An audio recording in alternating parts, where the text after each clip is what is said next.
Okay, good evening to everyone. Mayong gabi sa inyo tanan, bori astikaw mas bati. Nandito po tayo sa mensahe na ipindala sa atin ng Diyos para sa ating lahat mga kapatid. So,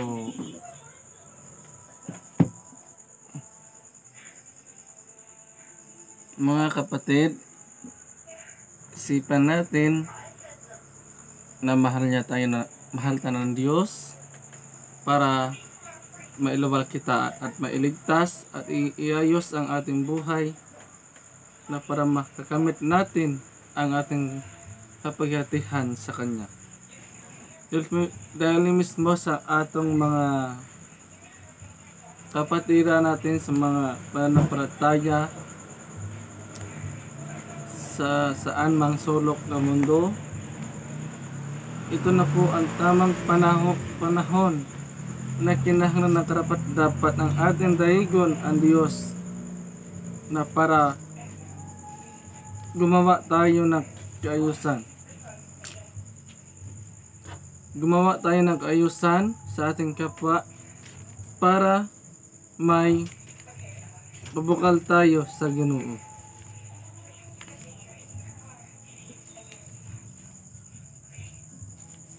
So, kung kita ay usad kita ka dominasyon, organisasyon ng atong ginagawa ngayon sa gabing ito ay araw pagdebosyon, oras na pagdedebosyon para sa Kanya.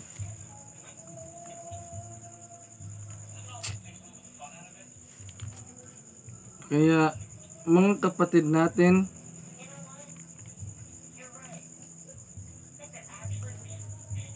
so, sa gabing ito, bago tayo magsimula,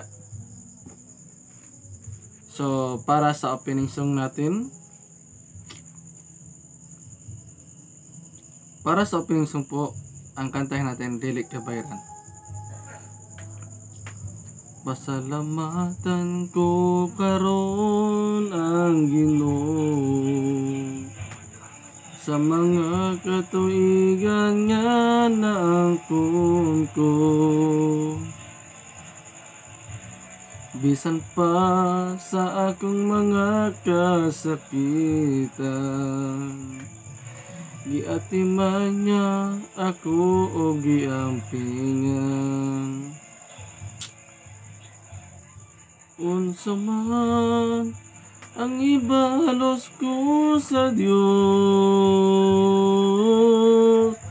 sa mga kaayuhan nga naangkon ko,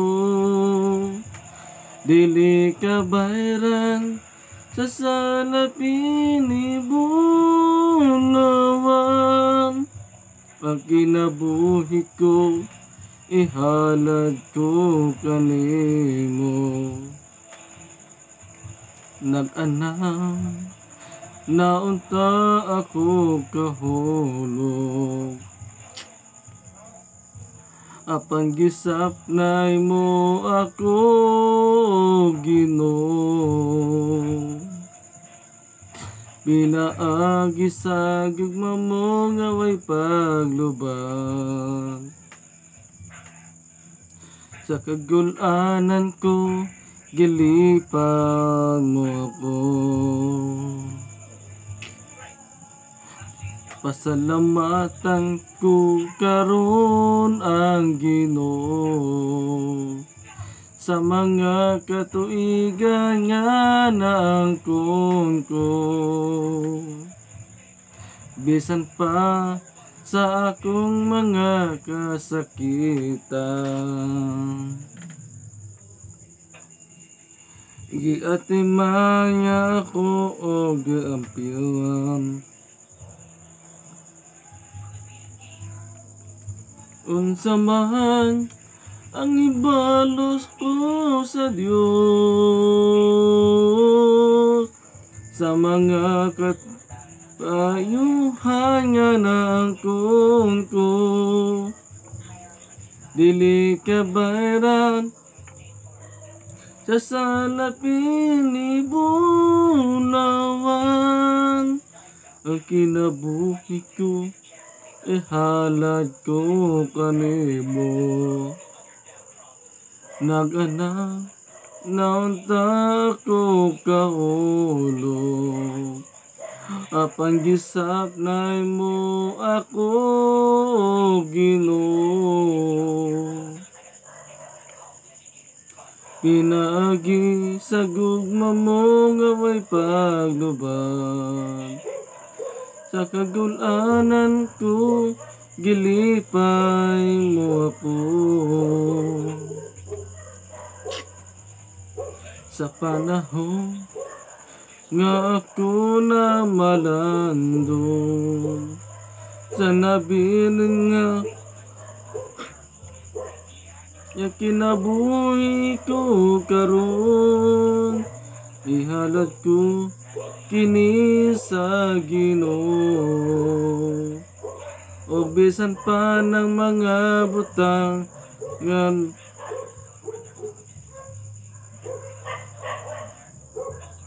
man ko, dili ka bayran sa salapin ibonawang, ang kinabuhi ko ihalad ko kanimo.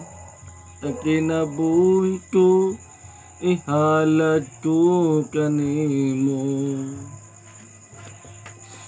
Makapangyarihan na Diyos, salamat sa kagabion sa kaurasan na ito, Panginoon, na ikaw ang proteksyon sa among kinabuhi, na ikaw ang magiya sa among dapat, ikaw ang among himuon karon adlaw orason sa pagdidibosyon alang kanimo, Panginoon, na ikaw ang proteksyon sa among kinabuhi, na ikaw ang Diyos ang among dapat pagkahadlukan at sambahon sa oras na ito, Panginoon, sa araw ng linggo at iba pa mga araw ng aming sinasamba ngayon sa araw na yan, Panginoon, na ikaw ang protection sa aming kinabuhi.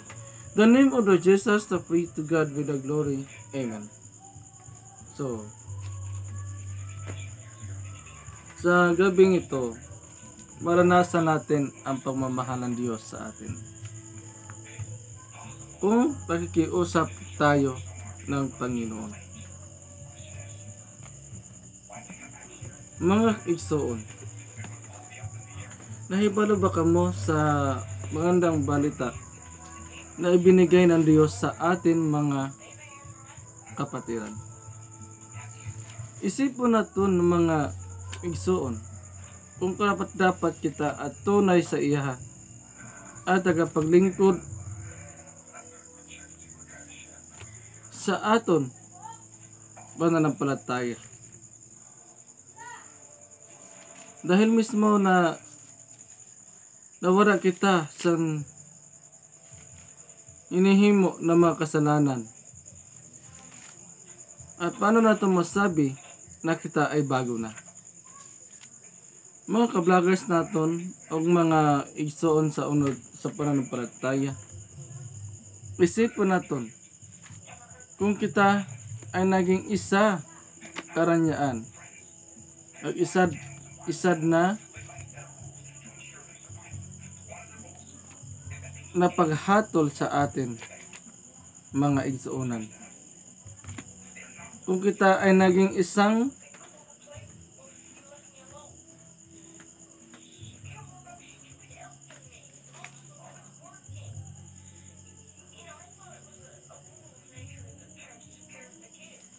ayon dire sa Roma 3:23, kung paano natin maiwasan ang pagkakasala. Yan ang topic na karon gabi para sa inyong lahat, mga kapatid. Makikita natin sa Roma 3:23.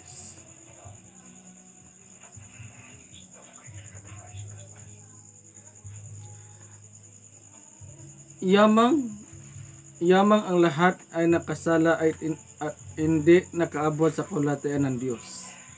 Di ba? Sinasabi din, mga kapatid, kung kita nakapatuloy tayo sa pagkakasala, yamang kita. Tayong lahat hindi makarating sa kaluwalhatian ng Diyos kung nagpatuloy tayo sa kasamaan dito sa mundo. Kasamaan natin na nagawang kasalanan. Kung isipon natin mga kapatid, isipon nato na yung ginagawa natin na dili tama sa mata ng Diyos, sa harapan ng Diyos, at sa harapan ng mga kongregasyon, sa harapan sa atong mga oportunidad, sa atong mga pananampalatay. Isang member na nakasala, nagpadayon sa pagsala, hindi siya makarating sa kaluwalhatian ng Diyos. Hindi siya makaabot sa kaharian ng Panginoon. Hindi siya makipag-ugnay sa atin. Hindi siya gusto niya na hindi siya magbago. Gusto niya magpatuloy siya sa kasamaan. Yan ba, kapatiran? Yan ba ang tama ang ating ginahimo nato ngayon? Paano natin maiwasan ang nagawang kasalanan dito sa mundo? May kabayaran ba? Makikita natin sa Roma 6:23.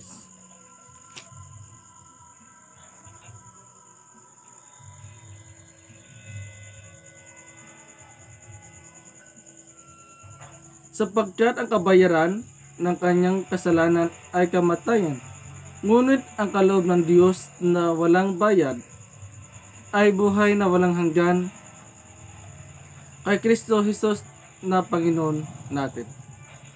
Kung tayo pala may kasalanan sa Panginoon, siyempre may kabayaran yon.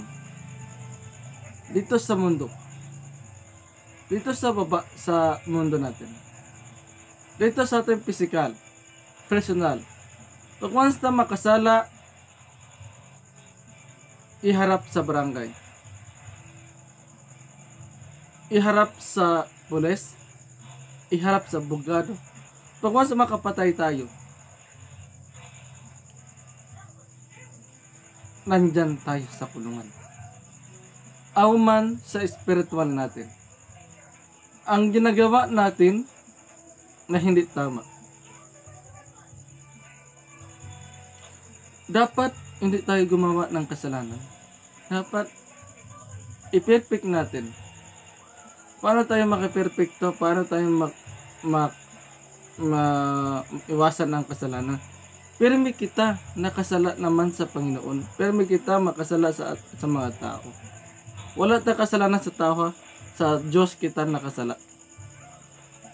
Paano ang isang tentasyon ni Satanas? Pirmi kita ginatintal na kita mga Kristiyano, kita mga kapatid natin. Tayong lahat ginatintal ni Satanas.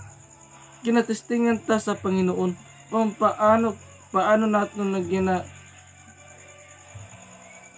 natin naghahugot sa kasing-kasing ang pagmamahal sa Diyos.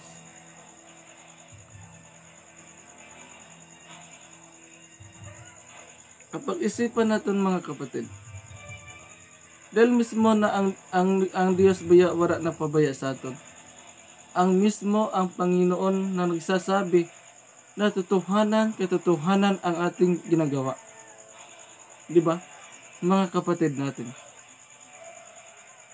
Maski nawala na ako sa isda, nakapatuloy ako sa pag-alakay kay Kristo. Nakapatuloy ako sa pagmensahe para sa Panginoon. Isipin natin, kung tayong lahat ay gumagawa ng kasamaan, hindi tama sa harapan ng Diyos. Kung tayo ay gumagawa ng karamihan sa Panginoon, kinaparusahan kita. Binibigyan tayo ng sakit.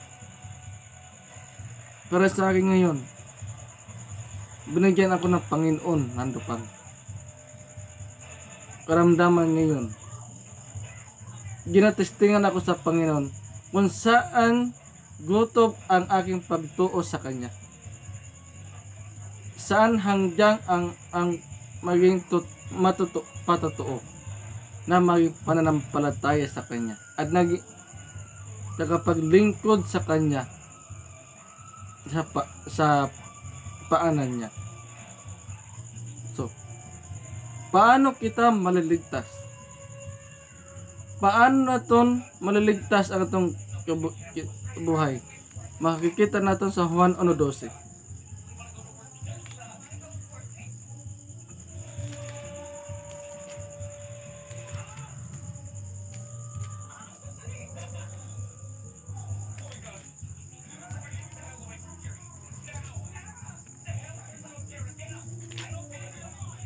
Juan 1:12. Subalit ang lahat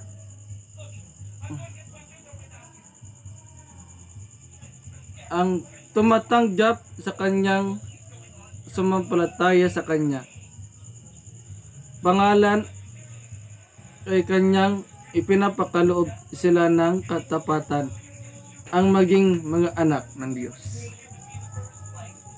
Di ba?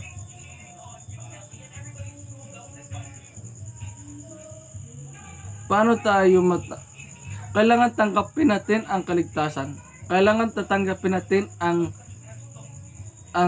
katotohanan na paano tayo maligtas at paano tayo magharap sa Kanya na puno na pananampalataya sa Kanya, na makaigwa kita sa buhay na walang hanggan, na makikita natin sa 1:3:16.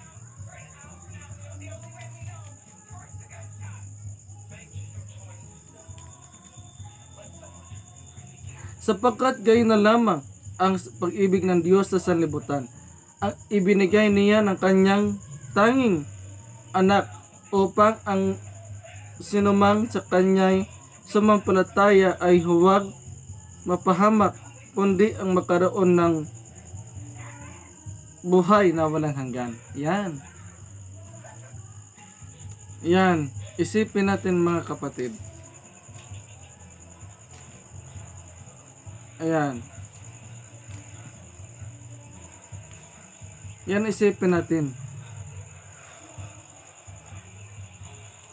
Yan ang problema. Yan, isipin natin mga kapatid. Kung tayo ay naging pananampalataya, kung kita nakaigo kita, nakatanggap tayo ng kaligtasan, sinabi ng Diyos, katotohanan, ayan makikita natin sa 6:47. Katotohanan sa nasabi ko sa inyo, ang sinumang pampalataya ay may buhay na walang hanggan. Magkaroon kita na buhay na walang hanggan. At mula sa puso ang pagtanggap sa kaligtasan, mga kapatid. So, ngayon gabi na to,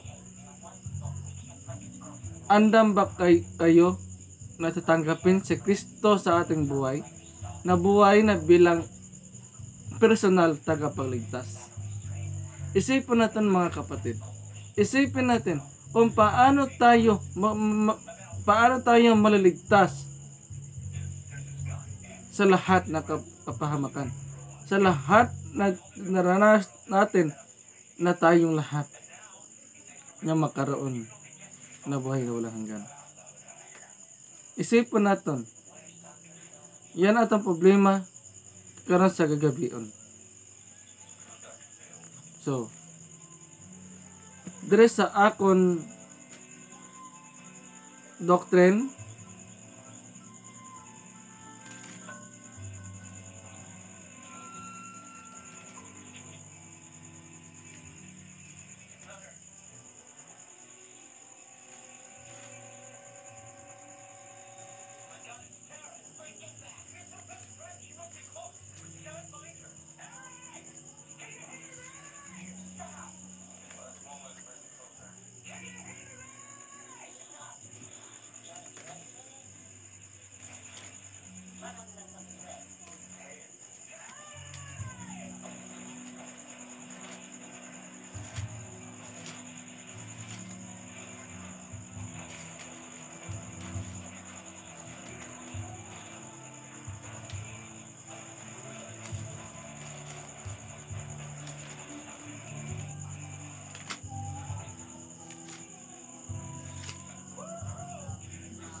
So, mga kapatid, isipon naton matatanggap ba ninyo ang ang hiling ng Diyos na sa natanggapin lang siya, mga kapatid.